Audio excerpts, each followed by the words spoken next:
Hey, welcome back to Linfin's Cocktails. Tonight we're gonna make the Planter's Punch. The Planter's Punch is pretty much well known as one of the origins for a lot of tiki cocktails and the basis of it. And it has a fun little rhyme for it. It has 1 of sour, 2 of sweet, 3 of strong, and 4 of weak. And so you kind of can manipulate that in a lot of different ways to make a lot of different cocktails. But tonight I wanna go over the original. It was a pretty popular Planter's cocktail in Jamaica. And so tonight we're gonna use Jamaican rum. We're gonna use an Appleton Signature.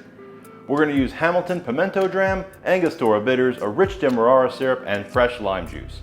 This cocktail is really enjoyable because it has all those things you want in a tiki drink and in kind of a rum-based cocktail. You have the spices from the bitters and the pimento dram, you have that solid rum kick to it and the bold flavors of a Jamaican rum, and you have that great sourness and tartness coming from the lime juice. And it's got a lot of sweetness too, as the rhyme says, and so it makes for a pretty great and refreshing drink. Let's give it a build. This is a shaken cocktail. All right, our first ingredient will be 2 ounces of Angostura bitters. We're gonna do 1 full ounce of lime juice, 3/4 of an ounce of our rich simple syrup, Demerara for this drink. We'll do 1/4 ounce of our pimento dram. And we'll do a full 3 ounces of Jamaican rum. And because we're gonna serve this on ice, I'm just gonna give it a little bit of crushed ice and a 3 to 5 second whip shake. We don't wanna get too much dilution. We're gonna serve it over ice. It's gonna get cold that way. Let's go ahead and pour it out. Now we can just open pour into our glass and we'll add in our crushed ice.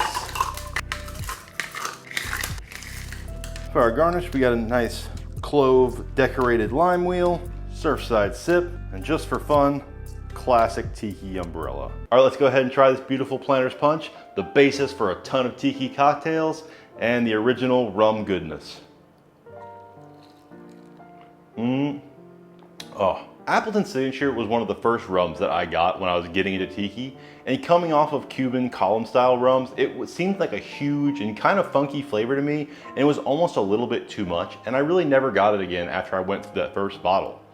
Now granted, over time I've come to really like a lot of Appleton rums, and especially that Jamaican funk that comes in. But for this drink, I wanted to go back to that Appleton Signature because that's where it all began with tiki for me, and this drink may be where all tiki began, so it seemed like a fitting combination. But with this drink, it's kind of dangerous because there's 3 ounces of rum in here, and to me, it's not that overpowering, which is kind of scary because if you drink a few Planter's Punch, that's a lot of rum and it adds up quick. Not to mention, the pimento dram is a little bit of alcohol as well, and the Angostura bitters alcohol content doesn't really count here, but it's still there, and this is a high proof cocktail because you're only getting 1 ounce of lime juice and essentially, 1 ounce of really rich sweetener, or 2 parts of sweet, they might say. But anyway, this is a great drink because you have that bold, big Jamaican rum flavor, the tartness of that lime juice coming in on the back end, and those tasty baking spices that provide a little bit of extra flavor and richness to it. I can definitely see why this is the basis of so many famous tiki cocktails and why it's such a lasting cocktail in general, because it's really, really tasty. So try it, let me know what you think, and cheers. If you liked the video, please like and subscribe, and let's have some Planter's Punch.